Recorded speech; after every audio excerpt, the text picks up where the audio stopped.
আসসালামু আলাইকুম ভাইজান, এটা নিশান পালসার হেড গ্যাসকেট।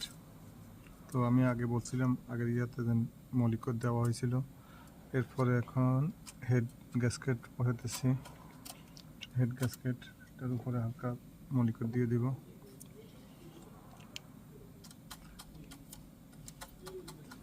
দেন কোথাও থেকে কোনো লিক না আসে। এই গাড়িটা সমস্যা হয়েছিল, এটা কম্প্রেসার ছিল না, টাইমিং আউট হয়ে গেছে।